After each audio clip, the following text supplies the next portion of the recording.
बुढ़ापे का अकेलापन। रेनू सुबह की चाय माजी को देने गई तो माजी की चढ़ी हुई त्योरियां बता रही थी कि पिछली रात की झड़प अभी लंबी खिंचने वाली है। असहाय भाव से रेनू बिना कुछ कहे चुपचाप कमरे से बाहर आ गई और उसके साथ साथ माजी का ऊंचे स्वर में बड़बड़ाना चालू हो गया। मुंह से एक बार नहीं निकला कि क्या हुआ है, मेरी तो कोई इज्जत ही नहीं है यहाँ पर, पता नहीं मैं क्यों यहाँ पर पड़ी हुई हूँ।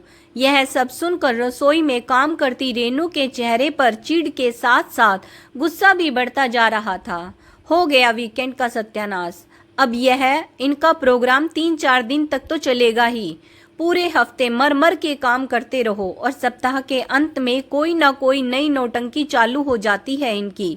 अपने लिए कप में चाय डालती रेनू मन ही मन बड़बड़ा रही थी। कुछ देर बाद कमरे से आवाज आनी बंद हो गई।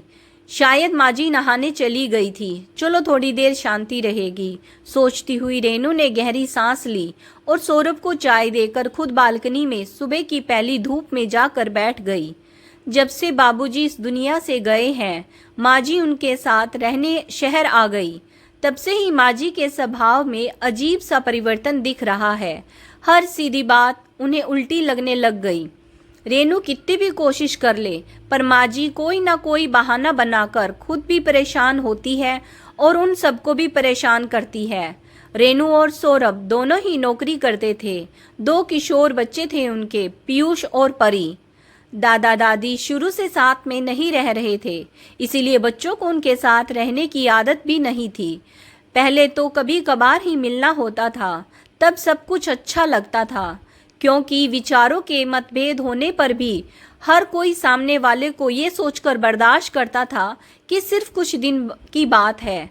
पर संयम और समझदारी की असली परीक्षा तब होती है जब परिवार काफी समय तक अलग अलग रहने के बाद एक साथ रहने लगता है।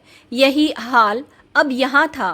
पहले जिन बातों से माजी को कोई मतलब ना होता था, अब वो सब बातें एकाएक उनके लिए बहुत महत्वपूर्ण हो गई थी। चाहे वो रेनू का रहन सहन हो या सौरभ का रेनू के साथ रसोई में हाथ बटाना, सब कुछ माजी को नागवार गुजरने लगा था। बच्चे बड़े हो रहे थे और दादी से ज्यादा उन्हें दोस्तों का साथ भाता था। जिस उम्र में वो थे उनमें बहुत ज्यादा रोक टोक वो पसंद नहीं करते थे, इसीलिए उनकी आए दिन दादी से ठनी ही रहती थी। इन सब के बीच अगर कोई फंसता था तो वो थी रेनू।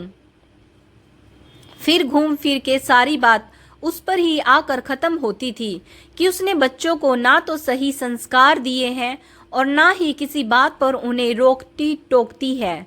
इन बेवजह की बातों में फंसी रेनू का धैर्य धीरे धीरे जवाब देने लग गया था। सबसे बड़ी समस्या थी नाते रिश्तेदारों का यूं जताना जैसे रेनू और सौरभ माजी के अकेलेपन और असहाय होने का फायदा उठा रहे हों। अब चूंकि वो उनके साथ हमेशा के लिए रहने लगी है, तो इसीलिए उन्हें पूरा मान सम्मान नहीं दिया जा रहा है।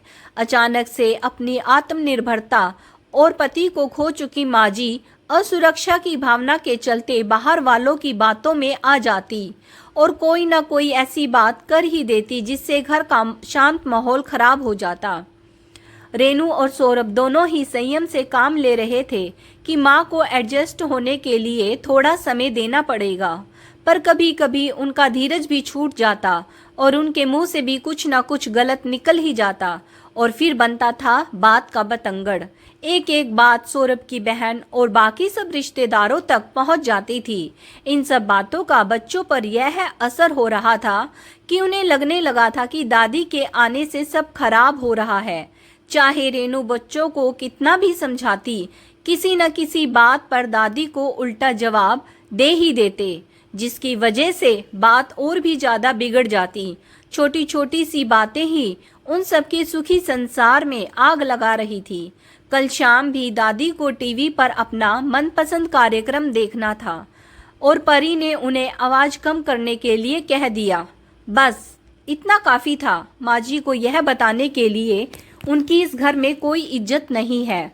वो जोर जोर से यह बोलते हुए रोने लगी कि अब उन्हें इस घर में छोटे छोटे बच्चों के हिसाब से चलना पड़ेगा। रेनू और सौरभ ने माँ जी को समझाने की बहुत कोशिश की, पर वो किसी की बात सुनने को तैयार ही नहीं थी। इन्हीं ख्यालों में डूबती उतरती रेनू नाश्ते के लिए माँ जी को बुलाने उनके कमरे में गई तो कमरे में कोई नहीं था। लो फिर चली गई वो नाराज होकर। रेनू सौरभ के पास जाकर भुनभुनाई, अब फिर सारा दिन उनको मनाने में लगेगा। घर में बहस होने पर माँ जी सारा दिन के लिए या तो किसी मंदिर में जाकर बैठ जाती या फिर किसी पार्क में, और जब तक उनके पैर पकड़कर माफी नहीं मांगी जाती वो घर पर नहीं आती थी। रोज रोज के इस तमाशे से सौरभ भी परेशान हो चुका था। रहने दो, आज अपने आप शाम को वापस आ जाएंगी, सौरभ ने उदास स्वर में जवाब दिया। बच्चों ने सुना तो वो भी यही बोले, ठीक है, अब कम से कम शाम तक शांति तो रहेगी। ये सुनकर रेनू ने बच्चों को डांटा, चुप रहो, फालतू बोलने की जरूरत नहीं है। कहने सुनने में यह अच्छा नहीं लगता, और ना ही बच्चों के सामने रेनू ने यह जाहिर किया था। लेकिन कहीं ना कहीं रेनू के मन में भी यही था कि शाम तक शांति रहेगी। अपने कमरे में बैठी माँ जी उन सबकी बातों को सुनकर हैरान थी। वो जोर से चिल्लाकर कहना चाह रही थी कि मैं यहीं पर हूँ, पर इससे पहले कि वो किसी तरह से अपने होने का एहसास करवाती, बेटे बहू और पोता पोती की बातें सुनकर वो सन रह गई। सच कहती है सारिका जीजी, मेरी कोई ज़रूरत नहीं है इन लोगों को। अपनी ननद की बातें याद करती माँ जी की आंखों से आंसू आ गए। स्वर्गवासी पति की तस्वीर की तरफ देखकर वो बोली, सुन रहे हो, तुमने तो मेरा साथ बीच में ही छोड़ दिया। अब ये परिवार भी मेरा अपना नहीं रहा, हर किसी के लिए फालतू का बोझ सी हो गई हूँ। और तो और आज ये नया नाटक किया है इन लोगों ने, जैसे किसी को नजर ही नहीं आ रही हूँ मैं। इतनी बेइज्जती से तो बेहतर है कि मैं गांव वापस चली जाऊं, वहां के पड़ोसी भी इनसे बेहतर है। कसमसाती हुई माँ जी की नजरें सामने शीशे पर पड़ी तो वो बोलती बोलती रुक गई। वो तो सच में नजर नहीं आ रही थी। उन्होंने घबराकर शीशे को अच्छी तरह से साफ किया, पर केवल कपड़ा ही शीशे पर फिसल कर रह गया। अब तो माँ जी के हाथ पैर ठंडे पड़ गए। वो भागकर अपने बेटे के पास जाने के लिए मुड़ी, पर फिर ठिठक कर रुक गई। ये सब समझ रहे हैं कि मैं मंदिर गई हूँ। देखूं तो सही इनके मन में क्या जहर है मेरे लिए। अगर इन्हें मेरी परवाह ही नहीं है तो क्या फर्क पड़ता है कि मैं दिख रही हूँ या नहीं। डाइनिंग टेबल पर सब नाश्ते के लिए बैठे तो माँ जी भी खाली कुर्सी पर बैठ गई, पर यह देखकर वो बहुत और भी ज्यादा हैरान हो गई कि किसी का भी नाश्ता करने का मन नहीं हुआ और वो सब यूं ही उठ गए।